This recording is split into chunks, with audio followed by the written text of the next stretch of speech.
Middle east അവറിലേക്ക് വിശദമായി എത്തുകയാണ്. യുറേനിയം സമ്പുഷ്ടീകരണം നിർത്തിവെക്കില്ലെന്ന് ഇറാൻ. ആണവ വിഷയത്തിന് പുറത്ത് മറ്റു കാര്യങ്ങൾ ചർച്ചയുടെ പരിധിയിൽ വരില്ലെന്നും ഇറാൻ വ്യക്തമാക്കി. വെള്ളിയാഴ്ച ഇസ്താംബൂളിൽ ഇറാൻ അമേരിക്ക ചർച്ച നടക്കാനിരിക്കെയാണ് ഇറാൻ നയം പ്രഖ്യാപിച്ചത്. എന്നാൽ ഇറാന് മുന്നിൽ അമേരിക്ക കീഴടങ്ങുന്നതിന് തുല്യമാകും ചർച്ചയെന്ന് ടെല്ലവീവിലെത്തിയ US പശ്ചിമേഷ്യൻ ദൂതൻ സ്റ്റീവ് വിറ്റ്കോഫിനോട് നെതന്യാഹു വ്യക്തമാക്കിയതായി ഇസ്രായേൽ മാധ്യമങ്ങൾ റിപ്പോർട്ട് ചെയ്തു. എന്ത് വില കൊടുത്തും നയതന്ത്ര പ്രശ്നപരിഹാര നീക്കങ്ങൾ തുടരുമെന്ന് തുർക്കിയും ഗൾഫ് രാജ്യങ്ങളും വ്യക്തമാക്കി. അതിനിടെ ഇറാന്റെ സൈനിക ബോട്ടുകൾ ഹോർമിസ് കടലിടുക്കിൽ US എണ്ണക്കപ്പലിന് ഭീഷണി ഉയർത്തിയതായി US മാധ്യമങ്ങൾ റിപ്പോർട്ട് ചെയ്തു.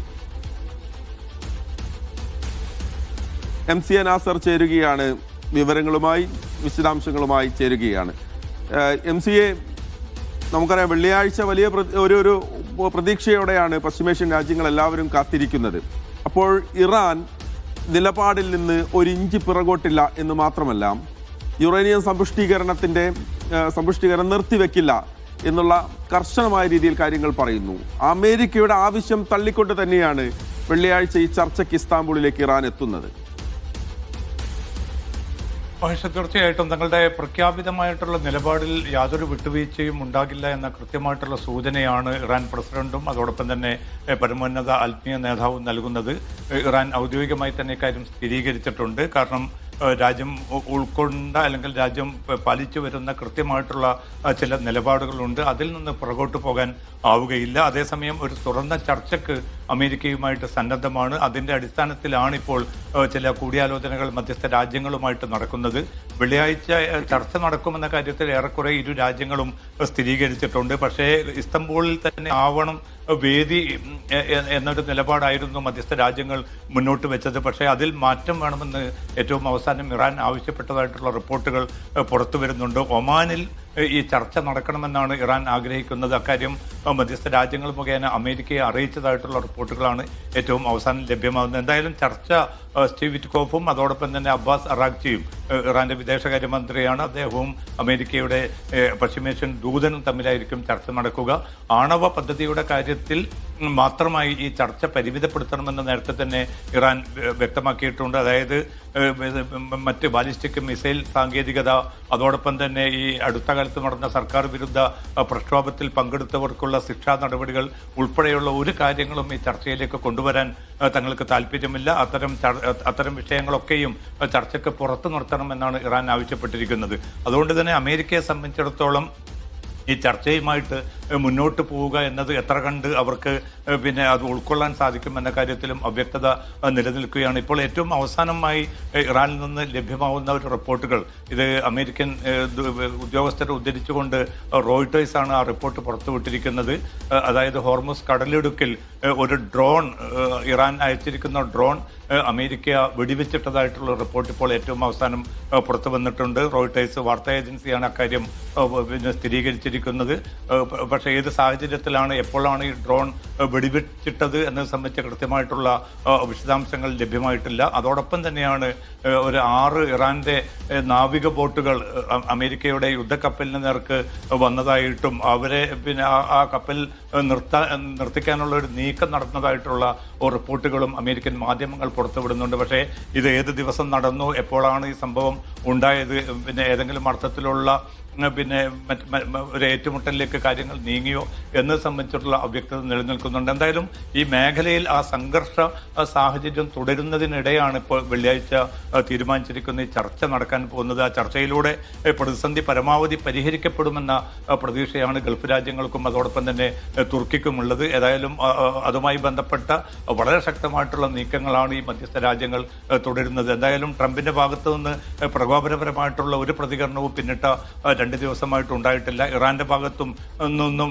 ഏതെങ്കിലും അർത്ഥത്തിലുള്ള കൂടുതൽ ശക്തമായിട്ടുള്ള ഇടപെടലുകളും ഉണ്ടായിട്ടില്ല. അപ്പോൾ ചർച്ചയ്ക്ക് അനുകൂലമായിട്ടുള്ള ഒരു സാഹചര്യം രൂപപ്പെട്ടിട്ടുണ്ട്. പക്ഷേ ചർച്ച എത്ര കണ്ട് മുന്നോട്ട് പോകും, ഇറാൻ മുന്നോട്ട് വെച്ച ഈ ഉപാധികളൊക്കെയും പിന്നെ അമേരിക്ക അംഗീകരിക്കുമോ എന്നത് സംബന്ധിച്ച അവ്യക്തതയാണ് ഇപ്പോൾ തുടരുന്നത്. എന്തായാലും സ്റ്റീവ് വിറ്റ്കോഫ് ഇന്ന് ഇസ്രായേലിലെത്തി നെതന്യാഹു ഉൾപ്പെടെയുള്ള നേതാക്കളുമായി ഈ രാത്രിയിൽ ചർച്ച തുടരുകയാണ്. അതിശക്തമായി തന്നെ ഒരു സൈനിക നടപടി ഇറാനുമേൽ വേണം, അല്ലാതെയുള്ള ഒരു ചർച്ചയിലൂടെ ഈ പ്രശ്നം പരിഹരിക്കാൻ ആകില്ല എന്നൊരു നിലപാടാണ് നെതന്യാഹു സ്റ്റീവ് വിറ്റ്കോഫിന് അറിയിച്ചതെന്ന റിപ്പോർട്ടുകൾ കൂടി ഇസ്രായേൽ മാധ്യമങ്ങളിലൂടെ പുറത്തു വരുന്നുണ്ട്. മഹേഷ്, ഓക്കെ, MC, അതാണ് ഒരു കാര്യം കൂടി, അതാണ് ഏറ്റവും പ്രധാനപ്പെട്ട ഒരു കാര്യം. അതായത് ഈ ചർച്ചയിൽ നിന്ന് അമേരിക്കയെ ഇസ്രായേൽ പിന്നോട്ട് വലിക്കുന്നുണ്ടോ? അമേരിക്ക ഇറാന് മുന്നിൽ കീഴടങ്ങുന്നതിന് തുല്യമാകും ചർച്ച എന്നാണല്ലോ സ്റ്റീവ് വിറ്റ്കോഫിനോട് നെതന്യാഹു വ്യക്തമാക്കിയതായി ഇസ്രായേൽ മാധ്യമങ്ങൾ തന്നെ റിപ്പോർട്ട് ചെയ്യുന്നത്. മഹേഷ്, തീർച്ചയായിട്ടും നേരത്തെ മുതൽ തന്നെ ഈ ഇറാന്റെ ആണവ പദ്ധതി, അതോടൊപ്പം തന്നെ ഇറാന്റെ ബാലിസ്റ്റിക് മിസൈൽ പദ്ധതി, ഇത് തങ്ങളുടെ സുരക്ഷയ്ക്ക് വലിയ ഭീഷണിയാകും. അതുകൊണ്ട് ഏറ്റവും എളുപ്പത്തിൽ ചർച്ചകളിലേക്കൊക്കെ പോകുന്നതിന് മുന്നോടിയായി തന്നെ വളരെ ശക്തമായിട്ടുള്ള സൈനിക നടപടിയിലൂടെ ആണവ പദ്ധതികളും അതോടൊപ്പം തന്നെ ഈ ബാലിസ്റ്റിക് മിസൈൽ പദ്ധതിയും പൂർണ്ണമായിട്ടും ഇല്ലാതാക്കണം. കാരണം തങ്ങളുടെ സുരക്ഷയ്ക്ക് ഏറ്റവും വലിയൊരു ഭീഷണിയായിട്ട് ഇറാന്റെ ഈ സംവിധാനങ്ങൾ, ഈ സൈനികമായിട്ടുള്ള അവരുടെ മുന്നേറ്റം വലിയ തോതിൽ തങ്ങൾക്ക് ഭീഷണിയാണ്. അതുകൊണ്ട് എത്രയും പെട്ടെന്ന് അത് അമർച്ച ചെയ്യുകയാണ് വേണ്ടത്, അതിനുള്ള നടപടികളാണ് വേണ്ടത് എന്ന അർത്ഥത്തിൽ പിന്നിട്ട കുറേ വർഷങ്ങളായി തന്നെ ഇസ്രായേൽ നേതൃത്വം അമേരിക്കയ്ക്ക് മേൽ സമ്മർദ്ദം ചെലുത്തി വരുന്നുണ്ട്. പക്ഷേ നേരത്തെ B-2 ബോംബർ വിമാനങ്ങൾ അയച്ചുകൊണ്ട് ഇറാന്റെ തന്നെ ആണവ കേന്ദ്രത്തിൽ അമേരിക്ക ആക്രമണം നടത്തുകയും ചെയ്തിരുന്നു. പക്ഷെ അതുകൊണ്ട് മാത്രമായില്ല ഇപ്പോൾ പോലും യുറേനിയം സമ്പുഷ്ടീകരണം തുടരുന്ന ഒരു സാഹചര്യമുണ്ട്. അതുകൊണ്ട് തന്നെ ഏത് ഘട്ടത്തിൽ വേണമെങ്കിലും ഇറാൻ ആണവായുധങ്ങൾ സ്വന്തമാക്കുമെന്ന ഒരു പ്രചാരണം വ്യാപകമായി സൃഷ്ടിക്കാനുള്ള നീക്കമാണ് പിന്നിട്ട വർഷങ്ങളിലൊക്കെയും ഇസ്രായേൽ നേതൃത്വം തുടരുന്നത്. ഇപ്പോൾ പോലും ഇറാൻ ഒരു വലിയ ഭീഷണിയായിട്ട് തങ്ങൾക്ക് മുമ്പാകെ ഉണ്ട്. അതുകൊണ്ട് ഇറാനോട് സംസാരിക്കേണ്ടത് സൈനികമായിട്ടാകണം, നയതന്ത്രമായിട്ടുള്ള ഒരു രീതിയിലോ ഒരു ചർച്ചയോ കൊണ്ട് കാര്യമില്ല എന്നാണ് ഇസ്രായേൽ നേതൃത്വം വ്യക്തമാക്കുന്നത്. പക്ഷേ ഇസ്രായേലിനെ കൂടി പിന്നെ ഈ കാര്യങ്ങൾ തങ്ങളുടെ അമേരിക്കൻ നിലപാടുകൾ ബോധ്യപ്പെടുത്തുക എന്ന ലക്ഷ്യത്തോടു കൂടിയാണ് ഇപ്പോൾ സ്റ്റീവ് വിറ്റ്കോഫ് ചർച്ച തുടരുന്നത്. ആ ചർച്ചയിൽ ഇസ്രായേലിനെ പൂർണ്ണമായിട്ടും എത്ര കണ്ട് വിശ്വാസത്തിലെടുക്കാൻ അമേരിക്കയ്ക്ക് സാധിക്കുമെന്ന ഒരു ചോദ്യവും ബാക്കി നിൽക്കുന്നുണ്ട്. എന്തായാലും നാളെയും സ്റ്റീവ് വിറ്റ്കോഫ് ഇസ്രായേൽ നേതാക്കളുമായിട്ട് വിശദമായിട്ടുള്ള ചർച്ചകൾ തുടരുന്നുണ്ട്. എന്തായാലും ഇറാനെതിരെ ഒരു സൈനിക നടപടിക്ക് തന്നെ മുന്നോട്ട് പോകണം, അതിൽ വിട്ടുവീഴ്ച പാടില്ല എന്ന വളരെ കടുത്തൊരു നിലപാടിൽ തന്നെയാണ് ഇസ്രായേൽ നേതൃത്വം നിലയുറപ്പിച്ചിരിക്കുന്നത്. പക്ഷേ അമേരിക്ക ഇത് എത്ര കണ്ട് അംഗീകരിക്കും? ആ സമ്മർദ്ദത്തിന് പൂർണ്ണമായിട്ടും അമേരിക്ക വഴങ്ങുമോ? ഏതെങ്കിലും അർത്ഥത്തിൽ ഇപ്പോൾ തീരുമാനിച്ചിരിക്കുന്ന ഇറാൻ അമേരിക്ക ചർച്ചയെ അട്ടിമറിക്കാൻ മാത്രം ഈ സമ്മർദ്ദം മുന്നോട്ട് പോകുമോ എന്നതുൾപ്പെടെയുള്ള ചോദ്യങ്ങൾക്ക് കൂടി വരും ദിവസങ്ങളിൽ മാത്രമായിരിക്കും ഉത്തരം ലഭ്യമാവുക. മഹേഷ്, ഓക്കെ, MC നാസറാണ് വിശദാംശങ്ങൾ നൽകിയത്. യുറേനിയം സമ്പുഷ്ടീകരണം നിർത്തിവെക്കില്ല എന്നുള്ള നയം ഉറപ്പിച്ച് പറയുകയാണ് ഇറാൻ. ആണവ വിഷയത്തിന് പുറത്ത് മറ്റു കാര്യങ്ങൾ ചർച്ചയുടെ പരിധിയിൽ വരില്ല എന്നും ഇറാൻ വ്യക്തമാക്കുന്നു. എന്നാലും വെള്ളിയാഴ്ചയാണ് ഇസ്താംബൂളിൽ ഇറാൻ അമേരിക്ക ചർച്ച. പശ്ചിമേഷ്യയിലെ മറ്റു രാജ്യങ്ങൾ സമാധാനം ഉണ്ടാവട്ടെ എന്ന് കാത്തിരിക്കുകയാണ് ഈ ചർച്ചയുടെ പശ്ചാത്തലത്തിൽ. അപ്പോഴും അമേരിക്കയെ ഈ ചർച്ചയിൽ നിന്ന് പിന്നോട്ട് വലിക്കുകയാണ് ഇസ്രായേൽ എന്നുള്ള കാര്യങ്ങൾ കൂടി ഇന്റർനാഷണൽ മാധ്യമങ്ങൾ റിപ്പോർട്ട് ചെയ്യുന്നു. മറ്റൊരു വാർത്തയിലേക്ക് പോവുകയാണ്. തുർക്കി പ്രസിഡന്റ് റജബ് തൊയ്ബ് ഉറുദുഗാൻ സൗദിയിൽ സന്ദർശനത്തിനെത്തി. ഈ മാസം 6-ന് തുർക്കിയിൽ വെച്ച് ഇറാൻ-US ചർച്ച നടക്കാനിരിക്കെയാണ് സൗദി കിരീടാവകാശിയുമായുള്ള കൂടിക്കാഴ്ച. സൗദിയുമായി തുർക്കി മികച്ച ബന്ധം സ്ഥാപിക്കാനുള്ള ശ്രമത്തിലാണ്. മേഖലയിലെ വിവിധ രാഷ്ട്രീയ വിഷയങ്ങളിൽ ഇരു രാഷ്ട്രങ്ങളും ഒരേ ചേരിയിലാകുന്നതും സന്ദർശനത്തിന് പശ്ചാത്തലമാകുന്നുണ്ട്. വിവരങ്ങളുമായി അഫ്താബ് റഹ്മാൻ ചേരുകയാണ്. അഫ്താബ്, എത്രമാത്രം പ്രാധാന്യം ഇറാൻ അമേരിക്ക ചർച്ചയുടെ പശ്ചാത്തലത്തിൽ തന്നെ ഈ ഒരു ചർച്ചയ്ക്കുണ്ട്? തുർക്കി പ്രസിഡന്റ് റജബ് തൊയ്ബ് ഉർദുഗാന്റെ സൗദി സന്ദർശനത്തിന് വിവിധ രാഷ്ട്രീയ കാരണങ്ങളാൽ ഇപ്പോൾ പ്രാധാന്യം ഏറെയുണ്ട്. അതിലേറ്റവും പ്രധാനപ്പെട്ടത് ഇറാനും US-ഉം തമ്മിലുള്ള വാഗ്വാദങ്ങളും യുദ്ധഭീതിയും നിലനിൽക്കുന്ന ഒരു സാഹചര്യമാണ് ഇപ്പോഴുള്ളത്. അതിന്റെ അടിസ്ഥാനത്തിൽ 6-ാം തീയതി തുർക്കിയിൽ വെച്ചുകൊണ്ട് US കൂടി പങ്കെടുക്കുന്ന ഒരു ചർച്ച നടക്കാനിരിക്കുന്നുണ്ട്. അതിന്റെ ഒരു പശ്ചാത്തലത്തിലാണ് ഈ സന്ദർശനം എന്നുള്ളത് ഏറ്റവും ശ്രദ്ധേയമായ കാര്യമാണ്.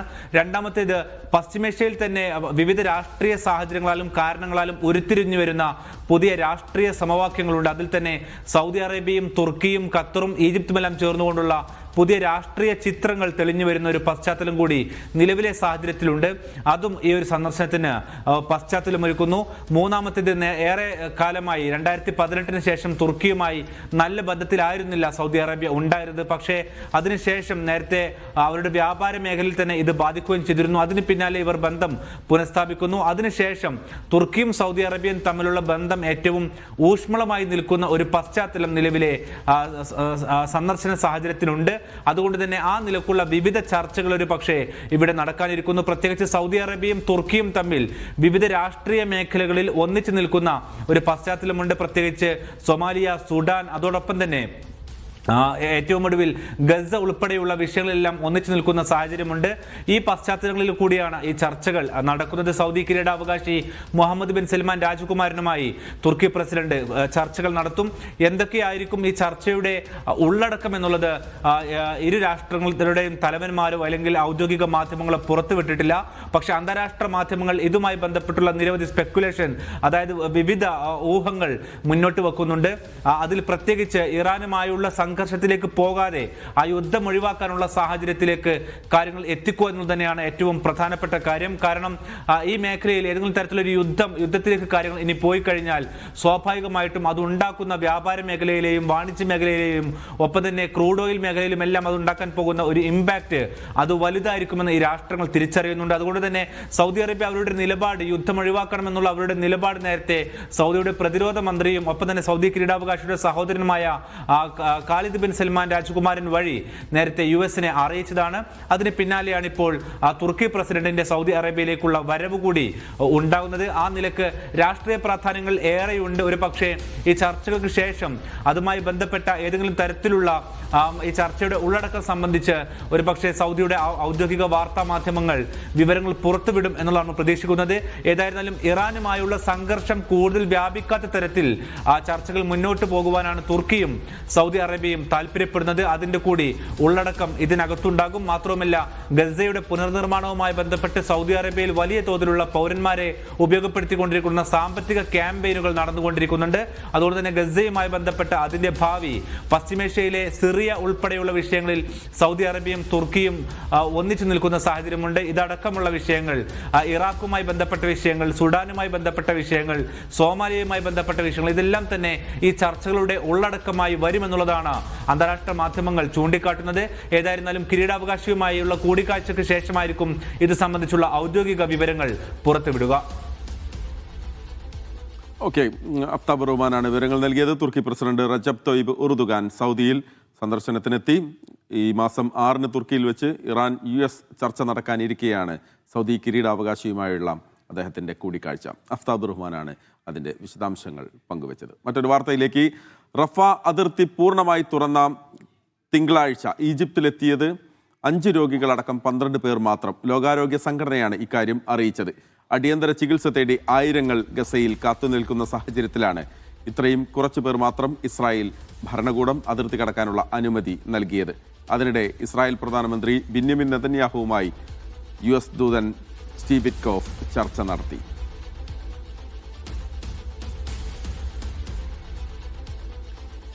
വിശദാംശങ്ങളുമായി അബ്ബാസ് മുഹമ്മദ് ചേരുകയാണ്. അബ്ബാസ്, റഫ അതിർത്തി തുറക്കുന്നു എന്ന് പറയുമ്പോൾ വലിയ പ്രതീക്ഷയോടെയായിരുന്നു അതിനെ കണ്ടത്. പക്ഷെ അപ്പോഴും നിയന്ത്രണങ്ങൾ ഏർപ്പെടുത്തിക്കൊണ്ടുള്ള ഒരു തുറക്കൽ, കേവലം 5 പേർ മാത്രം, 5 രോഗികൾ മാത്രം അതുവഴി കടന്നു വന്നു എന്ന് പറയുമ്പോൾ അപ്പോഴും കൊടിയ നിയന്ത്രണങ്ങൾ അവിടെയുണ്ട് എന്ന് നമുക്ക് വായിച്ചെടുക്കാം.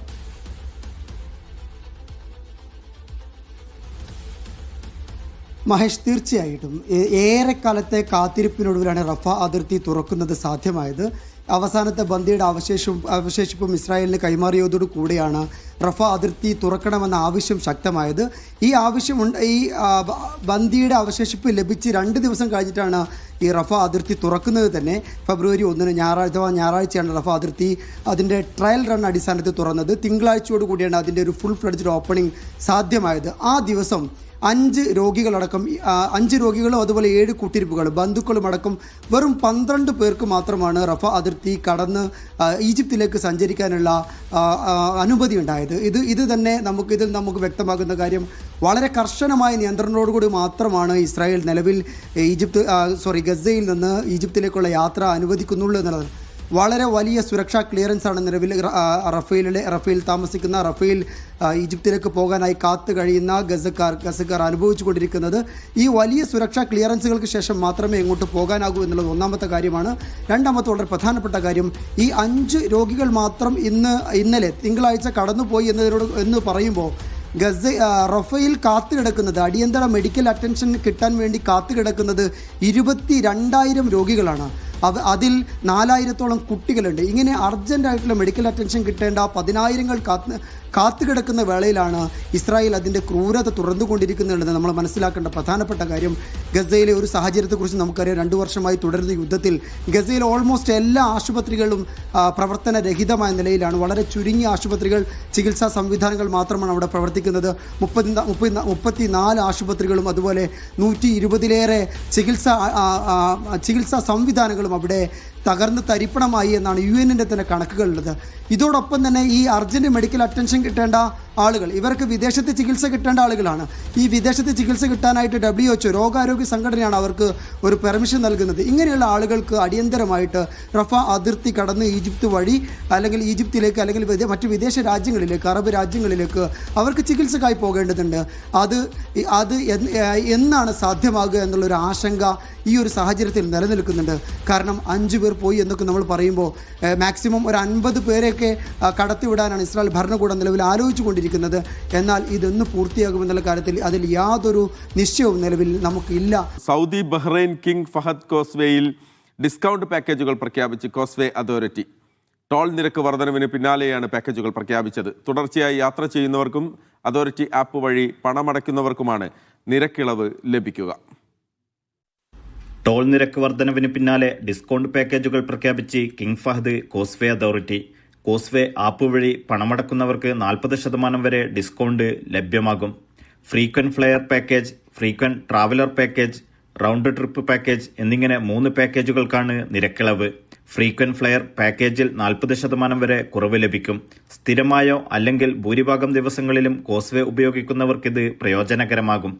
1 മാസം കാലാവധിയുള്ള 40 ക്രോസിംഗുകളാണ് ഇതിൽ ലഭിക്കുക. 850 റിയാലാണ് പാക്കേജ് നിരക്ക്. ഫ്രീക്വന്റ് ട്രാവലർ പാക്കേജ് വഴി 20% ഇളവും ലഭിക്കും. ഇടവേളകളിൽ യാത്ര ചെയ്യുന്നവർക്കായാണ് ഈ പാക്കേജ് അവതരിപ്പിച്ചിരിക്കുന്നത്. 1 വർഷമോ അല്ലെങ്കിൽ 40 ക്രോസിംഗുകൾ പൂർത്തിയാകുന്നതുവരെയോ ഈ ആനുകൂല്യം ഉപയോഗപ്പെടുത്താം. 1120 റിയാലാണ് പാക്കേജ് നിരക്ക്. വിനോദസഞ്ചാരികൾക്ക് ഏറ്റവും അനുയോജ്യമായ പാക്കേജായാണ് 60 റിയാലിന്റെ റൗണ്ട് ട്രിപ്പ് പാക്കേജ്. ടോൾ നിരക്കിൽ 15% വരെ ഇളവ് ലഭിക്കാൻ കഴിയുന്ന ഈ പാക്കേജിന്റെ കാലാവധി ഒരാഴ്ചയാണ്. ഈ മാസം 18 മുതലാണ് പുതുക്കിയ ടോൾ നിരക്കുകൾ പ്രാബല്യത്തിൽ വരിക. Naushad Rikkur, media 1, Dammam.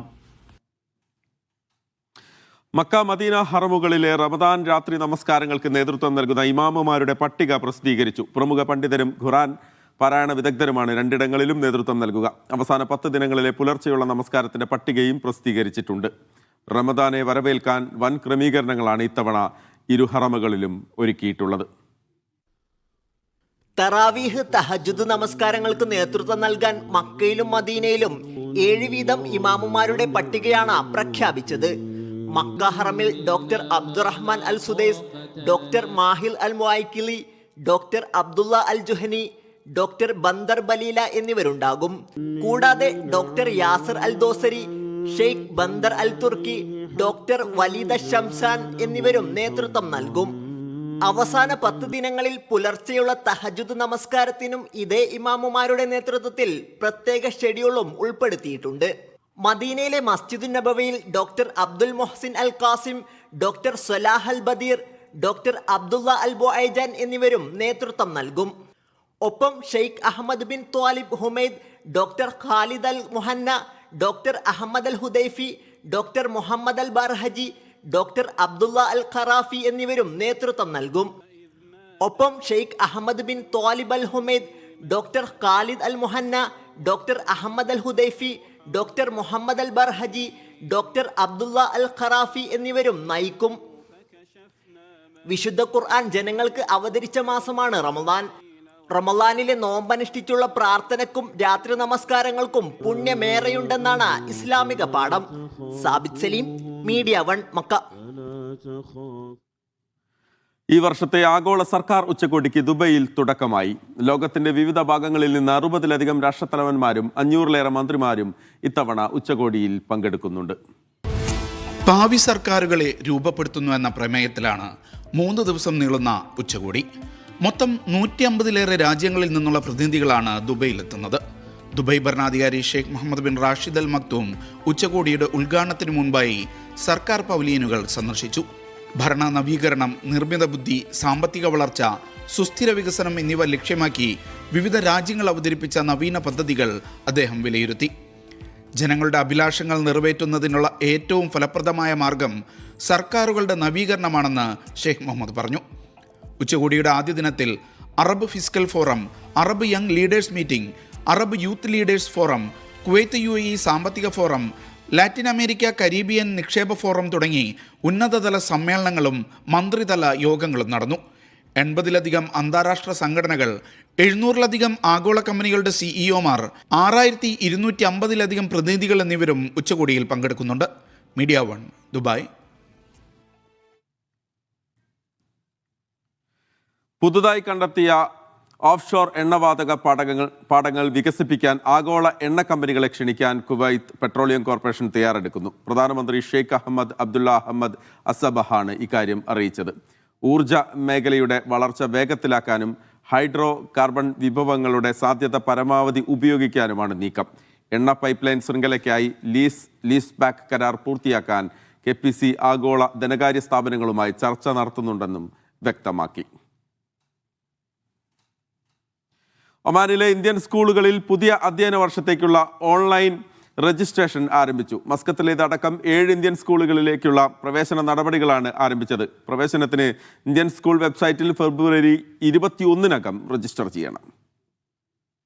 3 വയസ്സുള്ള കുട്ടികൾ KG1-ലേക്കും 4 വയസ്സുള്ള കുട്ടികൾക്ക് KG2-ലേക്കും 5 വയസ്സുള്ള കുട്ടികൾക്ക് KG3-ലേക്കും പ്രവേശനം നൽകും. 6 വയസ്സുള്ള കുട്ടികൾക്കാണ് 1-ാം ക്ലാസ്സിൽ പ്രവേശനം ലഭിക്കുക. നിർദ്ദിഷ്ട വയസ്സിന് മുകളിൽ പ്രായമുള്ള കുട്ടികൾക്ക് ചെറിയ ക്ലാസ്സുകളിൽ പ്രവേശനം ലഭിക്കില്ല. 9-ാം ക്ലാസ് വരെയാണ് ഓൺലൈൻ വഴി പ്രവേശനം. ഫെബ്രുവരി 21 രജിസ്ട്രേഷനുള്ള അവസാന തീയതി. Muscat, Darsait, Wadi Kabir, Seeb, Ghubra, Mabela, Bausher Indian സ്കൂളുകളിലേക്കാണ് ഓൺലൈൻ രജിസ്ട്രേഷൻ സൗകര്യമുള്ളത്. ഗുബ്ര, വാദി കബീർ ഇന്ത്യൻ സ്കൂളുകളിൽ കംബ്രിഡ്ജ് യൂണിവേഴ്സിറ്റി സിലബസിൽ പ്രവർത്തിക്കുന്ന ഇന്റർനാഷണൽ സ്കൂളുകളിലും മസ്കത്ത്, ദാർസെയ്ദ്, മബേല ഇന്ത്യൻ സ്കൂളുകളിലെ ആഫ്റ്റർനൂൺ ഷിഫ്റ്റിലും ഓൺലൈൻ വഴി പ്രവേശനം നേടാനാകും. 7 ഇന്ത്യൻ സ്കൂളുകളിലായി ആകെ 6191 സീറ്റുകളാണുള്ളത്. മസ്കത്ത് ഇന്ത്യൻ സ്കൂളുകളിൽ രാവിലത്തെ ഷിഫ്റ്റിൽ 755 വിദ്യാർത്ഥികൾക്കും ഉച്ചയ്ക്ക് ശേഷമുള്ള ഷിഫ്റ്റിൽ 320 വിദ്യാർത്ഥികൾക്കും പ്രവേശനം ലഭിക്കും. ദാർസെയ്ദ് ഇന്ത്യൻ സ്കൂളിൽ രാവിലത്തെ ഷിഫ്റ്റിൽ 400 വിദ്യാർത്ഥികൾക്കും ഉച്ചയ്ക്ക് ശേഷമുള്ള ഷിഫ്റ്റിൽ 125 വിദ്യാർത്ഥികൾക്കുമാണ് പ്രവേശനം ലഭിക്കുക. Media 1 Muscat. സൗദി അറേബ്യയിൽ പാലിന്റെയും പാൽ ഉൽപ്പന്നങ്ങളുടെയും കയറ്റുമതിയിൽ വൻ വർധന. കഴിഞ്ഞ 3 വർഷത്തിനിടെ 1300 കോടി റിയാലിന്റെ കയറ്റുമതിയാണ് പൂർത്തിയായത്. ജനറൽ അതോറിറ്റി ഫോർ സ്റ്റാറ്റിസ്റ്റിക്സിൻ്റെതാണ് കണക്ക്. കഴിഞ്ഞ വർഷം ആദ്യ 9 മാസത്തിനുള്ളിൽ 390 കോടി റിയാലിന്റെ പാലും പാലുൽപ്പന്നങ്ങളുമാണ് കയറ്റുമതി ചെയ്തത്. 2024 ഇത് 480 കോടി റിയാലും 2023 420 കോടി റിയാലുമായിരുന്നു. ജനറൽ അതോറിറ്റി ഫോർ സ്റ്റാറ്റിസ്റ്റിക്സ് ആണ് കണക്കുകൾ പുറത്തുവിട്ടത്. കഴിഞ്ഞ 3 വർഷങ്ങളിലെ മൊത്തം കയറ്റുമതി മൂല്യം 1300 കോടി റിയാൽ കടന്നുവെന്നും കണക്കുകൾ സൂചിപ്പിക്കുന്നു. ഈ കാലയളവിൽ ഏറ്റവും അധികം ഉൽപ്പന്നങ്ങൾ കയറ്റുമതി ചെയ്തത് UAE-യിലേക്കായിരുന്നു. 4 ബില്യൺ റിയാലിന്റെ കയറ്റുമതിയാണ് നടന്നത്. 2.6 ബില്യണുമായി കുവൈത്താണ് തൊട്ടുപിറകിൽ. Oman, Bahrain, Iraq, Jordan, Yemen എന്നീ രാജ്യങ്ങളിലേക്കുള്ള കയറ്റുമതിയിലും വർധനവാണ്. Vishal Cherpulassery, media 1, Riyadh. താമസ മേഖലകളിൽ പ്രവാസി ബാച്ചിലർമാർ താമസിച്ച കെട്ടിടങ്ങൾക്കെതിരെ നടപടിയുമായി കുവൈത്ത് മുനിസിപ്പാലിറ്റി. ഫർവാനിയ ഗവർണറേറ്റിലെ റാബിയ, ഫിർദൌസ്, ഒമരിയ മേഖലകളിലെ പരിശോധനയിൽ ഹൗസിംഗ് നിയമലംഘനങ്ങൾ കണ്ടെത്തിയതിനെ തുടർന്ന് കെട്ടിടങ്ങളുടെ വൈദ്യുതി വിച്ഛേദിച്ചു. Engineering, auditing and follow up വിഭാഗം നടത്തിയ ഫീൽഡ് പരിശോധനയിൽ ഗുരുതര നിയമലംഘനങ്ങളാണ് കണ്ടെത്തിയത്. രാജ്യത്ത് പണമിടപാട് നിയന്ത്രണം കർശനമാക്കി കുവൈത്ത് സെൻട്രൽ ബാങ്ക്. പണമിടപാട് പരിധി 3000 ദിനാറിൽ നിന്ന് 1000 ദിനാറായി കുറച്ചു. കള്ളപ്പണം വെളുപ്പിക്കൽ, നിയമവിരുദ്ധ ധനയിടപാടുകൾ, സാമ്പത്തിക അസ്ഥിരത എന്നിവ തടയുന്നതിന്റെ ഭാഗമായാണ് നടപടി. സ്വർണം വാങ്ങൽ ഉൾപ്പെടെ പല മേഖലകളിലും ഇതിനകം ഡിജിറ്റൽ പേയ്മെന്റ് നിർബന്ധമാക്കിയിട്ടുണ്ട്. എക്സ്ചേഞ്ച് കമ്പനികൾക്കും മറ്റ് പണമിടപാട് സ്ഥാപനങ്ങൾക്കും പുതിയ നിയന്ത്രണങ്ങൾ ബാധകമാകും. നിയമലംഘനം കണ്ടെത്തിയാൽ ബന്ധപ്പെട്ട സ്ഥാപനങ്ങൾക്കും വ്യക്തികൾക്കുമെതിരെ കർശന നടപടി സ്വീകരിക്കുമെന്ന് സെൻട്രൽ ബാങ്ക് മുന്നറിയിപ്പ് നൽകി.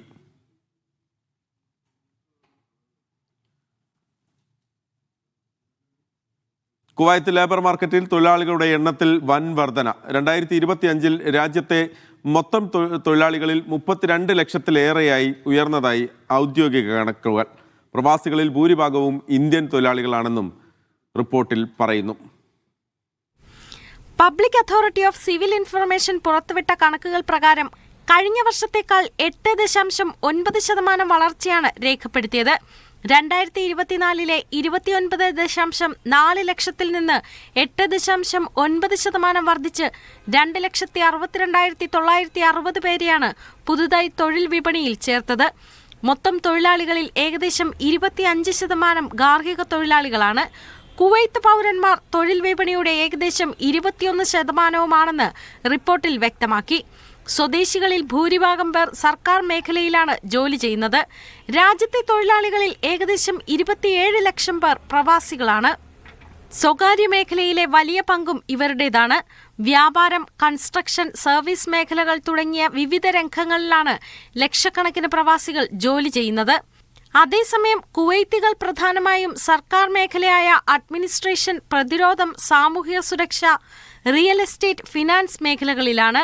കുവൈത്തിലെ സ്വകാര്യ മേഖലയെ മുന്നോട്ട് നയിക്കുന്നത് പ്രവാസി സമൂഹമാണെന്നും വിദ്യാഭ്യാസ യോഗ്യതയുള്ള തൊഴിലാളികളുടെ എണ്ണവും ഉയരുന്നുണ്ടെന്നും റിപ്പോർട്ട് വ്യക്തമാക്കുന്നു. Media 1 Kuwait city.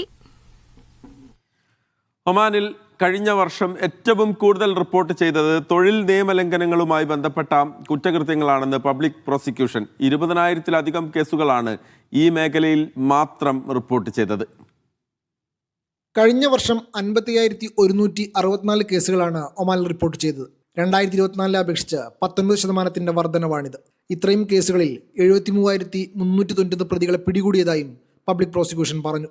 പ്രതികളുടെ എണ്ണം 2024 അപേക്ഷിച്ച് 24.7% വർദ്ധിച്ചിട്ടുണ്ട്. അറസ്റ്റിലായവരിൽ 89.2% പേരും പുരുഷന്മാരാണ്. 1.6% പേർ പ്രായപൂർത്തിയാകാത്തവരും 47.5% പേർ വിദേശികളുമാണ്. തൊഴിൽ നിയമവുമായി ബന്ധപ്പെട്ട കുറ്റകൃത്യങ്ങളാണ് ഏറ്റവും കൂടുതൽ നടക്കുന്നതെന്ന് പബ്ലിക് പ്രോസിക്യൂഷൻ പറയുന്നുണ്ട്. 22,309 കേസുകളാണ് ഈ മേഖലയിൽ മാത്രം റിപ്പോർട്ട് ചെയ്തത്. ചെക്കുകൾ മടങ്ങിയതുമായി ബന്ധപ്പെട്ട് 10,482 കേസുകളും റിപ്പോർട്ട് ചെയ്തിട്ടുണ്ട്. ആമിറാത്ത് വിലായത്തിൽ ഒമാനി കുടുംബത്തിലെ 6 പേരെ മരിച്ച നിലയിൽ കണ്ടെത്തിയ സംഭവത്തിൽ ബാഹ്യ ഇടപെടലുള്ളതായി അന്വേഷണത്തിൽ കണ്ടെത്താൻ കഴിഞ്ഞിട്ടില്ല. സംഭവത്തിൽ ഏതെങ്കിലും വ്യക്തിക്കോ സ്ഥാപനത്തിനോ നേരിട്ടുള്ള പങ്കില്ലെന്ന് പബ്ലിക് പ്രോസിക്യൂഷൻ അറിയിച്ചു. ഉറക്കത്തിൽ കാർബൺ മോണോക്സൈഡ് ശ്വസിച്ചാണ് മരണം സംഭവിച്ചതെന്ന് പ്രാഥമിക അന്വേഷണത്തിൽ തെളിഞ്ഞതായും പോലീസ് അറിയിച്ചിരുന്നു. Media 1 Muscat. ദുബായ് നഗരത്തിലെ 2 ഇടങ്ങളിൽ ദുബായ് ലൂപ്പ് പദ്ധതി പ്രഖ്യാപിച്ചു. നഗരത്തിന്റെ തിരക്കേറിയ ഭാഗങ്ങളെ ഭൂഗർഭ പാതകൾ വഴി ബന്ധിപ്പിക്കുന്ന സംവിധാനമാണ് ദുബായ് ലൂപ്പ്. ഇലോൺ മസ്കിന്റെ ബോറിംഗ് കമ്പനിയുമായി ചേർന്നാണ് Dubai loop യാഥാർത്ഥ്യമാക്കുന്നത്.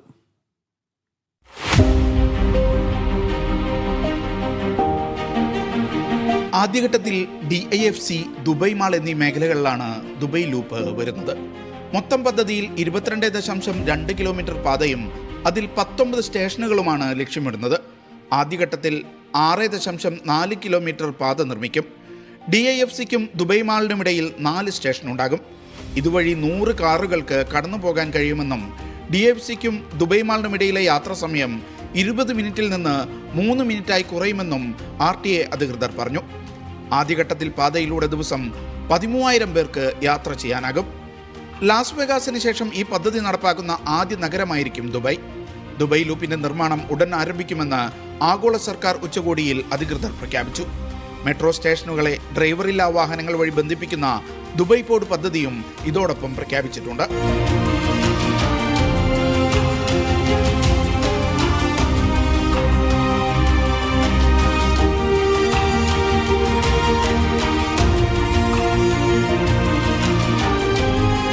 Media 1 Dubai. India Arab league ഉച്ചകോടിക്ക് പിന്നാലെ വ്യാപാര നിക്ഷേപ മേഖലയിൽ തന്ത്രപ്രധാന സഹകരണം വർദ്ധിപ്പിക്കാൻ ധാരണാപത്രം ഒപ്പുവെച്ചു. ഫിക്കിയുടെ സഹചെയർമാൻ ഡോക്ടർ സിദ്ദിഖ് അഹമ്മദാണ് ഇന്ത്യയുടെ ഭാഗത്ത് നിന്ന് ഒപ്പുവെച്ചത്. ഇന്ത്യക്ക് അറബ് മേഖലയുമായുള്ള വ്യാപാരം $215 ബില്യൺ പിന്നിടുകയാണെന്ന് ഉച്ചകോടി ചൂണ്ടിക്കാട്ടിയിരുന്നു. ഡൽഹിയിൽ ചേർന്ന ഇന്ത്യ അറബ് ലീഗ് ഉച്ചകോടിയുടെ ഭാഗമായാണ് പുതിയ ധാരണാപത്രം. 22 രാജ്യങ്ങളുടെ വിദേശകാര്യ മന്ത്രിമാർ പങ്കെടുത്തതായിരുന്നു ഉച്ചകോടി. ഇതിന്റെ ഭാഗമായി വിളിച്ചു ചേർത്ത India Arab countries chamber of commerce, industry and agriculture എന്ന IACCIIയുടെ സംഗമം കേന്ദ്ര വിദേശകാര്യ സഹമന്ത്രി കീർത്തിവർദ്ധൻ സിംഗ് ഉദ്ഘാടനം ചെയ്തു. ഇതിൽ വെച്ച് ഇന്ത്യയും അറബ് രാജ്യങ്ങളും തമ്മിലെ സാമ്പത്തിക വാണിജ്യ സഹകരണത്തിനുള്ള ധാരണാപത്രം ഒപ്പുവെച്ചു. Federation of chambers of commerce and industry അഥവാ ഫിക്കിയും IACCIIയും തമ്മിലായിരുന്നു കരാർ. ഇന്ത്യക്കു വേണ്ടി മന്ത്രിമാരുടെ സാന്നിധ്യത്തിൽ ഫിക്കിയുടെ ഇന്തോ അറബ് കോ ചെയറും ഇറാം ഹോൾഡിംഗ്സിന്റെ ചെയർമാനുമായ മലയാളി ബിസിനസ് പ്രമുഖൻ ഡോക്ടർ സിദ്ദീഖ് അഹമ്മദ് ധാരണാപത്രത്തിൽ ഒപ്പുവച്ചു. IACCIIയുടെ സെക്രട്ടറി ജനറൽ ഡോക്ടർ വെയിൽ അവ്വാദുമായാണ് ധാരണാപത്രം കൈമാറിയത്. ഫിക്കി അംഗങ്ങൾക്ക് അറബ് രാജ്യങ്ങളിൽ വിസ ഓൺ അറൈവൽ അനുവദിക്കണമെന്ന് ഡോക്ടർ സിദ്ദീഖ് അഹമ്മദ് അഭ്യർത്ഥിച്ചു. ഇത് അറബ് ലോകത്ത് നിക്ഷേപം വർദ്ധിക്കാൻ സഹായിക്കുമെന്നും അദ്ദേഹം കൂട്ടിച്ചേർത്തു. ഫെബ്രുവരി 17 മുതൽ 19 വരെ മുംബൈയിൽ നടക്കുന്ന ഗ്ലോബൽ എക്കണോമിക് കോർപ്പറേഷൻ സമ്മേളനത്തെയും അദ്ദേഹം പരിചയപ്പെടുത്തി. അറബ് രാജ്യങ്ങളിലെ ഇന്ത്യൻ നിക്ഷേപങ്ങൾ ഇന്ത്യയെ ഒരു പ്രധാന ആഗോള വ്യാപാര പങ്കാളിയായി മാറ്റുന്നതായി കേന്ദ്ര വിദേശകാര്യ സഹമന്ത്രിയും ചൂണ്ടിക്കാട്ടി. Media 1 Riyadh. ബഹ്റൈനിലെ സിത്രയിൽ നിർമ്മാണത്തിലിരുന്ന വീടിന്റെ മതിൽ തകർന്നു വീണ് ഇന്ത്യൻ തൊഴിലാളി മരിച്ച സംഭവത്തിൽ സ്വദേശി പൗരനായ സൈറ്റ് സൂപ്പർവൈസർ കുറ്റക്കാരനാണെന്ന് ഹൈക്രിമിനൽ കോടതി. മനഃപൂർവ്വമല്ലാത്ത നരഹത്യ, തൊഴിലിടങ്ങളിലെ സുരക്ഷാ വീഴ്ച തുടങ്ങിയ 4 കുറ്റങ്ങൾ ചുമത്തി സൂപ്പർവൈസർക്ക് 3 മാസം തടവ് ശിക്ഷ വിധിച്ചു. കഴിഞ്ഞ ജൂലൈയിലായിരുന്നു കേസിനാസ്പദമായ സംഭവം. 60 വയസ്സുകാരനായ ബൽവീന്ദർ സിംഗ് എന്ന തൊഴിലാളിയാണ് അപകടത്തിൽ മരിച്ചത്.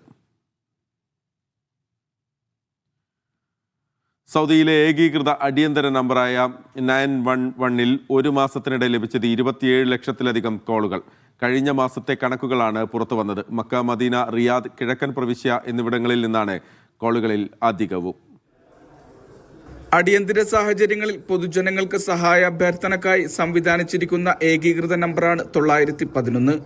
കഴിഞ്ഞ മാസം മാത്രം ഈ നമ്പറിലേക്ക് വന്നത് 27 ലക്ഷത്തിലധികം കോളുകളാണ്. നാഷണൽ സെന്റർ ഫോർ സെക്യൂരിറ്റി ഓപ്പറേഷൻസിന്റേതാണ് കണക്ക്. മക്ക, മദീന, റിയാദ്, കിഴക്കൻ പ്രവിശ്യ എന്നിവിടങ്ങളിൽ നിന്നാണ് ഇത്രയധികം കോളുകൾ ലഭിച്ചത്. ഏറ്റവും അധികം കോളുകൾ ലഭിച്ചത് തലസ്ഥാനമായ റിയാദിൽ നിന്നാണ്. 24 മണിക്കൂറും സജീവമായി സംവിധാനം രാജ്യത്ത് പ്രവർത്തിക്കുന്നുണ്ട്. നൂതനമായ ഓട്ടോമേറ്റഡ് സംവിധാനങ്ങളുടെ സഹായത്തോടെയാണ് പ്രവർത്തനം. ലഭിക്കുന്ന കോളുകൾ ബന്ധപ്പെട്ട സുരക്ഷാ സേവന ഏജൻസികളിലേക്ക് ഉടനടി കൈമാറിയാണ് സേവനം എത്തിക്കുന്നത്. സെന്ററുകളിൽ പ്രവർത്തിക്കുന്നത് വിവിധ ഭാഷകൾ കൈകാര്യം ചെയ്യാൻ കഴിവുള്ള വിദഗ്ധരായ ഉദ്യോഗസ്ഥരാണ്.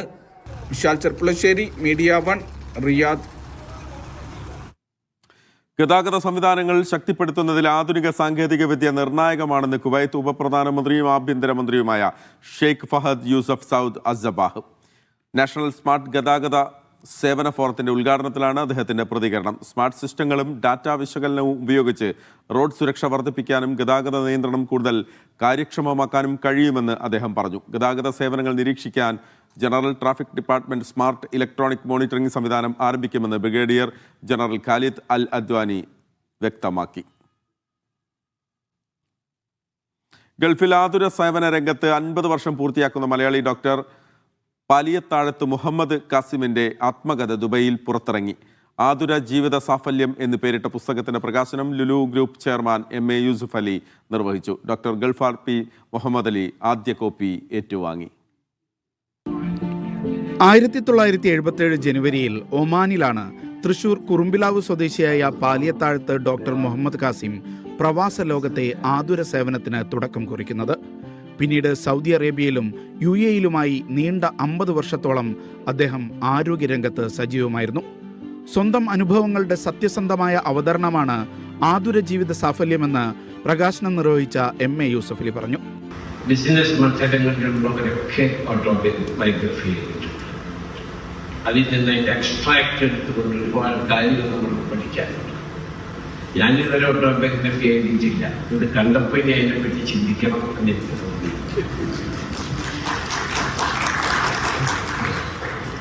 അപ്പോൾ ഞാൻ ഈ പുസ്തകം അതിൻ്റെ പല ഭാഗങ്ങളും ഞാൻ വായിക്കുകയുണ്ടായി. അതിൽ അദ്ദേഹത്തെ പറ്റി സ്വയം പൊക്കിയ ഒരു കാര്യവും ഞാൻ അതിൽ കണ്ടില്ല. കാരണം അഹംഭാവം ധരിക്കാൻ അള്ളാഹു മാത്രമേ അധികാരമുള്ളൂ. അപ്പൊ നമ്മൾ അഹംഭാവം ഒരു വാചകവും ഞാൻ ആ പുസ്തകത്തിൽ കണ്ടില്ല. വരും തലമുറയ്ക്ക് മാതൃകയാക്കാവുന്ന പലതും ഡോക്ടർ കാസിമിന്റെ ജീവിതത്തിലുണ്ടെന്ന് ആദ്യ കോപ്പി സ്വീകരിച്ച ഡോക്ടർ ഗൾഫാർ P മുഹമ്മദ് അലി പറഞ്ഞു. ഏതൊരു നമ്മൾ പഴയ സുഹൃത്തുക്കളെയും പഴയ നാട്ടുകാരെയൊക്കെ സഹായിക്കാനുള്ള ഒരു മനോഭാവം, ഒരു ആറ്റിറ്റ്യൂഡ് ഉണ്ടല്ലോ, അത് അദ്ദേഹത്തിൻ്റെ വലിയൊരു ക്വാളിറ്റിയാണ്. ഏതൊരു കാര്യവും പോസിറ്റീവായിട്ട് ചിന്തിക്കാനുള്ളത്. അതും നല്ല, അതിനൊക്കെ പറ്റി ഈ പുസ്തകത്തിൽ നല്ലോണം പ്രതിപാദിക്കുന്നുണ്ട്. That will be a good inspiration for the younger generation. അരനൂറ്റാണ്ട് മുമ്പുള്ള ഗൾഫും അക്കാലത്തെ ആരോഗ്യ രംഗവുമടക്കം ഒട്ടേറെ അനുഭവങ്ങൾ പുസ്തകം പങ്കുവെക്കുന്നുണ്ട്.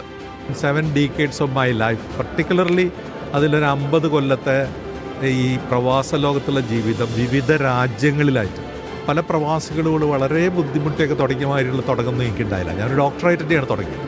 അപ്പോൾ അതിൻ്റേതായ ഒരു അഡ്വാൻറ്റേജ് എനിക്കുണ്ടായിരുന്നു. പക്ഷേ എന്നിരുന്നാലും പല വില്ലേജുകളിലും പല സ്ഥലങ്ങളിലും ഗൾഫ് രാജ്യങ്ങളിൽ വർക്ക് ചെയ്തിട്ടുള്ള ഒരു പ്രത്യേക ഒരു എക്സ്പീരിയൻസ് എനിക്ക് കിട്ടിയിരുന്നു. അത് എനിക്കൊന്ന് പകർന്നു നൽകണമെന്ന് എൻ്റെ ചുറ്റുപാടുള്ള സമൂഹം അറിയണമെന്നൊരാഗ്രഹം ഉണ്ടായതുകൊണ്ടാണ് ഈ ബുക്ക് എഴുതാമെന്ന് തീരുമാനിച്ചത്. എഴുത്തുകാരൻ ബഷീർ തിക്കോടി പുസ്തകം പരിചയപ്പെടുത്തി. Media one director doctor T Ahammed, regency group chairman Shamsuddin bin Mohiyuddin, VO Sebastian, doctor Sunny Kurian, Muhammad Kunhi തുടങ്ങിയവർ സംസാരിച്ചു. Dubai municipality director Juma Khalifa, Dubai മുൻ public prosecutor Abdul Hameed Al Jasmi, doctor Azad Moopen തുടങ്ങിയവർ അതിഥികളായി പങ്കെടുത്തു. Media one, Dubai. UAE പ്രമുഖ പെർഫ്യൂം സ്ഥാപനമായ അസുറൻസ് അജ്മാനിൽ പ്രവർത്തനം ആരംഭിച്ചു. സ്ഥാപനത്തിന്റെ 8ാമത്തെ ഷോറൂമാണ് അജ്മാനിൽ തുറന്നത്. ഉടൻ ഖത്തറിലും ഒമാനിലും അസുറൻസ് പ്രവർത്തനം ആരംഭിക്കുമെന്ന് സംരംഭകർ പറഞ്ഞു. അജ്മാനിലെ തിരക്കേറിയ ഷെയ്ഖ് അമ്മാർ സ്ട്രീറ്റിലാണ് അസുറൻസിന്റെ 8ാമത്തെ ഷോറൂം തുറന്നത്. അസുറൻസ് ഉടമയും പ്രശസ്ത വ്ളോഗറുമായ മുഹമ്മദ് അസറുദ്ദീന്റെ മാതാവ് മൈമൂനത്ത് ഷോറൂമിന്റെ ഉദ്ഘാടനം നിർവഹിച്ചു.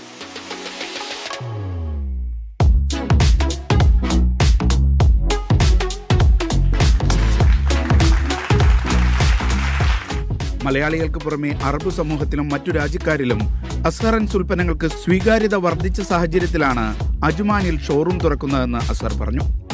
ഇത് നമ്മൾ 8ാമത്തെ ബ്രാഞ്ചാണ്. നമ്മളിപ്പോൾ ദുബായിൽ, അബുദാബിയിൽ, അല്ലൈന്, അതുകൂടാതെ ഷാർജയിലും ഓപ്പണാക്കി. അജ്മാനിൽ എന്ന് പറയുന്നത് ഏറ്റവും കൂടുതൽ ക്രൗഡഡ് ആയിട്ടുള്ള നമ്മളെ ആളുകൾ അല്ലെങ്കിൽ നമ്മളെ പെർഫ്യൂം ഇഷ്ടപ്പെടുന്നവരുള്ളവരാണ്. അപ്പം വിചാരിച്ചു ഒരു സ്റ്റാൻഡ് അലോൺ ഒരു വലിയ സ്റ്റോർ തന്നെ അജ്മാനിൽ തുറക്കണം. അങ്ങനെ ഇത് 8ാമത്തെ ബ്രാഞ്ചാണ്. എല്ലാം UAE-ലാണ്. എല്ലാം ഇപ്പോൾ UAE-ലാണ്. ഇനി ഈ മാസം തന്നെ ഒന്ന് ഒമാനിലും ഒന്ന് ഖത്തറിലും തുറക്കുന്നുണ്ട്. GCC എക്സ്പാൻഷൻ ഉണ്ട്. ഈ വർഷത്തിൽ തന്നെ ഇന്ത്യയിലും ഉണ്ടാവുമെന്ന് പ്രതീക്ഷിക്കുന്നു. ഉദ്ഘാടന ചടങ്ങിൽ സാമൂഹ്യ പ്രവർത്തകൻ അഷ്റഫ് താമരശ്ശേരി, ബിസിനസ് പ്രമുഖരായ തൻവീർ താജുദ്ദീൻ, മുഹമ്മദ് അസർ അലി, ബെല്ലോ ബഷീർ, എഴുത്തുകാരൻ ബഷീർ തിക്കോടി, ഷെഫീൽ കണ്ണൂർ, ചാക്കോ ഉളക്കാടൻ തുടങ്ങിയവർ പങ്കെടുത്തു. Media one, Ajman.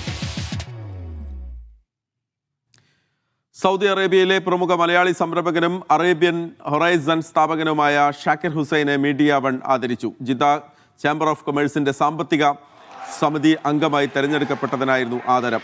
Media one CEO Mushtaq Ahmed memento കൈമാറി. GCC general manager Swab Ali, Saudi manager Ahmed Rashid, marketing manager Hasanul Banna എന്നിവർ സംബന്ധിച്ചു. ഭിന്നശേഷി വിദ്യാർത്ഥികൾക്കായി എക്സിബിഷൻ ഒരുക്കാൻ മസ്കത്ത് ഇന്ത്യൻ സ്കൂൾ ക്യാമ്പസിലെ care and special education Indian school Muscat ക്യാമ്പസിൽ ഈ മാസം 7, 8 തീയതികളിലായി CSC എക്സിബിഷൻ നടക്കും. പരിപാടിയുടെ ഔപചാരിക ഉദ്ഘാടനം വിശിഷ്ട വ്യക്തികളുടെ സാന്നിധ്യത്തിൽ നടന്നു. ഭിന്നശേഷി വിദ്യാർത്ഥികൾക്കുള്ള ഇൻക്ലൂസീവ് വിദ്യാഭ്യാസം, അസിസ്റ്റീവ് സാങ്കേതിക വിദ്യകൾ, അഡാപ്റ്റീവ് അധ്യയന രീതികൾ, ലൈഫ് സ്കിൽ പരിശീലനം എന്നിവ ഉയർത്തിക്കാട്ടുന്നതായിരിക്കും exhibition. Teach to reach expanding possibilities എന്ന പ്രമേയത്തിൽ നടക്കുന്ന പ്രദർശനത്തിന്റെ ഔപചാരിക ഉദ്ഘാടനം ഇന്ത്യൻ സ്കൂൾ മസ്കത്ത് ക്യാമ്പസിൽ നടന്നു. സെയ്ദ സവാൻ ബിൻത് ഫഹർ മുഖ്യാതിഥിയായിരുന്നു. Indian ambassador GV Srinivas, Nepal ambassador Dernath Aryal, Philippines embassy second secretary consular Yuana VD Arbado, Oman ആരോഗ്യ മന്ത്രാലയത്തിലെ എമർജൻസി ക്രൈസിസ് വിഭാഗം മേധാവി ഡോക്ടർ സെൽവ അൽ ഹാഷ്മി എന്നിവർ വിശിഷ്ടാതിഥികളായി പങ്കെടുത്തു. This is an approach to be sensitive to the requirements of the various members of the society, recognizing that no two members are the same, their potentials are different, their way forward to achieve those potentials are also different. Recognizing that providing such specialized education to the children is an outstanding job that they're doing, and there's already an ambition to take this story beyond Muscat to the other places, other villages. CSC വിദ്യാർത്ഥികളുടെ കലാപരിപാടികൾ അരങ്ങേറിയ ചടങ്ങിൽ അതിഥികളായി എത്തിയവരും അവരോടൊപ്പം ചേർന്നത് മനോഹര കാഴ്ചയായിരുന്നു. പാട്ടുപാടിയാണ് Indian ambassador കുട്ടികളോടൊപ്പം കൂടിയത്. എക്സിബിഷന്റെ പ്രമേയവും ലക്ഷ്യങ്ങളും ചടങ്ങിൽ പ്രഖ്യാപിച്ചു.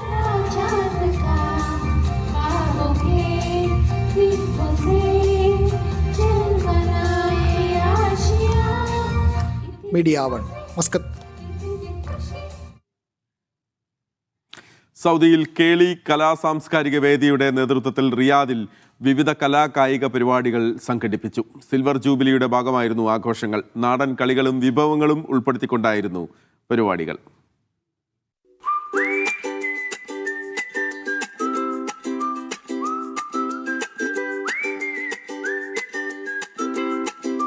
കളിത്തട്ട് എന്ന പേരിലായിരുന്നു ആഘോഷ പരിപാടി. കേളി കലാ സാംസ്കാരിക വേദിയുടെ സിൽവർ ജൂബിലിയുടെ ഭാഗമായിരുന്നു ആഘോഷങ്ങൾ.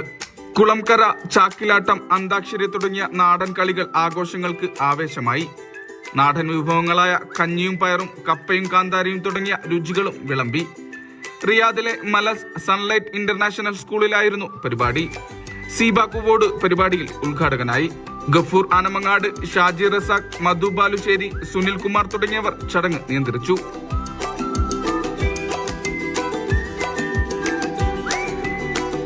Media 1 Riyadh. ദോഹ ഐൻ ഖാലിദിൽ മർസ ഹൈപ്പർ മാർക്കറ്റ് വീണ്ടും പ്രവർത്തനം ആരംഭിച്ചു. നവീകരണ പ്രവർത്തനങ്ങൾക്ക് ശേഷമാണ് ഹൈപ്പർ മാർക്കറ്റ് തുറന്നത്. ഉദ്ഘാടന ചടങ്ങിൽ വ്യാപാര വാണിജ്യ മേഖലയിലെ പ്രമുഖർ പങ്കെടുത്തു.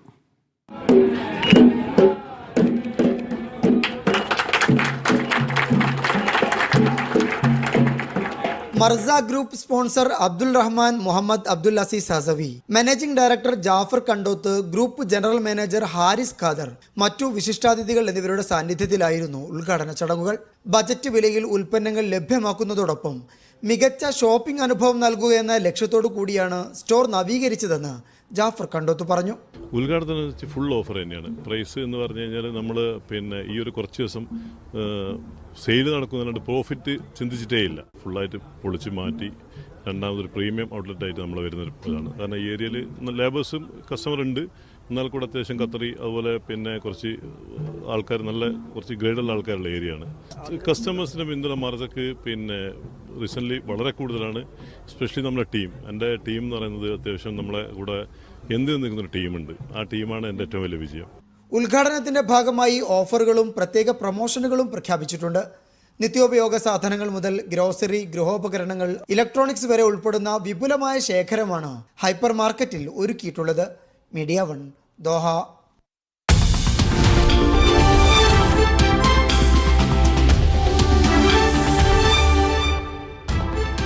Show credits presented by ABC Cargo and Korea, #1 in GCC. Powered by Alansari exchange ആപ്പിലൂടെ പണമയക്കൂ. ദിവസേന 5000 ദിർഹം സമ്മാനമായി നേടൂ. ജയ് masala. രുചിക്കാം, ശീലിക്കാം, മനസ്സറിഞ്ഞു പുഞ്ചിരിക്കാം. Taste happiness. Uncle J's Cornflakes. In association with Al Rahi കറിപ്പൊടികൾ ചേർക്കൂ, പാചകം എളുപ്പമാക്കൂ. Al Rahi, Taste of Delights. ഞങ്ങളുടെ സ്വന്തം ഫാക്ടറികളിൽ പ്രോസസ് ചെയ്യുന്ന Italian marbles, Marmar Italia, Farook, Calicut. Hot Pack, we never let you down. Al Medina Winter Dreams, Season 5. STC Bank, one app that takes you further.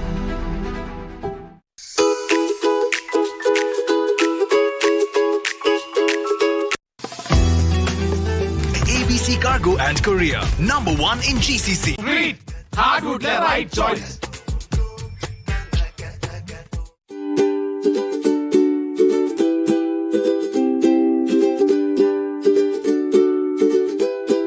Easty, just better. ABC Cargo and Korea, #1 in GCC. Cherry on the top and hands-on whipping speed. Get ready to bake your dream. Mark and save Media 1 Star Baker 2026, the power-packed baking contest. Special ingredients, secret recipe, ഏറ്റവും പുതിയ ടെക്നിക്കുകൾ. 18 വയസ്സിന് മുകളിലുള്ളവർക്ക് cake decoration, dessert platter വിഭാഗങ്ങളിൽ മത്സരങ്ങൾ. 12 മുതൽ 18 വയസ്സ് വരെയുള്ളവർക്ക് കുക്കി ചാലഞ്ച്. വ്യത്യസ്ത ബേക്കിംഗ് രീതികളെക്കുറിച്ചും ബേക്കിംഗിലെ കരിയർ സാധ്യതകളും പറഞ്ഞ വിവിധ സെഷനുകൾ. Mark and save Media 1 Star Baker 2026, February 13 Riyadh flamingo park mark and സേവിൽ. പങ്കെടുക്കാൻ ഇപ്പോൾ തന്നെ രജിസ്റ്റർ ചെയ്യൂ.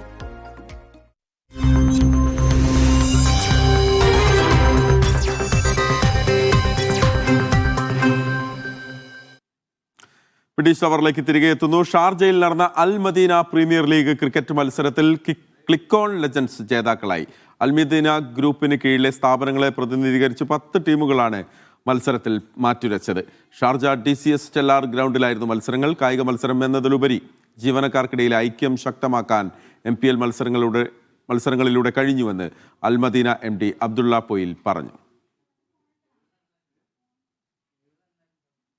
ഫ്രഞ്ച് മുന്നേറ്റ താരം കരീം ബെൻസമയെ ഇത്തിഹാദിൽ നിന്ന് സ്വന്തമാക്കി സൗദി പ്രോ ലീഗിലെ അൽ ഹിലാൽ. ഇത്തിഹാദുമായുള്ള തർക്കത്തിന് പിന്നാലെയാണ് താരത്തിന്റെ കൂടുമാറ്റം. ഇതോടെ ഈ സീസണിൽ താരങ്ങളെ സ്വന്തമാക്കാൻ കൂടുതൽ പണം ചെലവഴിച്ച ലോകത്തെ ക്ലബ്ബുകളുടെ പട്ടികയിൽ ഹിലാൽ രണ്ടാമതെത്തി. ഫ്രീ ട്രാൻസ്ഫറിലൂടെയാണ് ഫ്രഞ്ച് മുന്നേറ്റ താരം അൽ ഹിലാലിലെത്തിയത്. ഇത്തിഹാദുമായുള്ള കരാർ തീരാൻ 1.5 വർഷം ബാക്കിയിരിക്കെയാണ് കൂടുമാറ്റം. ക്ലബ്ബുമായി കരാർ നീട്ടുന്നത് സംബന്ധിച്ച് തർക്കമുണ്ടായിരുന്നു. അടിസ്ഥാന ശമ്പളമില്ലാതെ മുന്നോട്ടു പോകാനാകില്ലെന്ന നിലപാടിലായിരുന്നു താരം. ഇതിന്റെ പേരിൽ കഴിഞ്ഞ മത്സരത്തിൽ ഇറങ്ങാൻ വൈകിയതോടെ ക്ലബ്ബുമായി തർക്കത്തിലായി. ഇതോടെ കരാർ റദ്ദാക്കാൻ ഇത്തിഹാദ് തീരുമാനിച്ചു. പിന്നാലെയാണ് അൽ ഹിലാൽ 25 കോടി യൂറോ നൽകി ഇത്തിഹാദുമായി കരാറിലെത്തിയത്. ബെൻസിമയെ സ്വന്തമാക്കിയതോടെ വിന്റർ ട്രാൻസ്ഫർ വിൻഡോയിൽ ലോകത്തിലെ ഏറ്റവും കൂടുതൽ പണം ചെലവഴിക്കുന്ന 2ാമത്തെ ക്ലബ്ബായി അൽ ഹിലാൽ മാറി. ഈ സീസണിലേതാണ് കണക്ക്. ഫെബ്രുവരി 2 38.5 കോടി റിയാൽ ചെലവിട്ട് മാഞ്ചസ്റ്റർ സിറ്റിയാണ് പട്ടികയിൽ 1ാമത് നിൽക്കുന്നത്. മിഷാൽ ചെർപ്പുളശ്ശേരി, മീഡിയ 1, റിയ.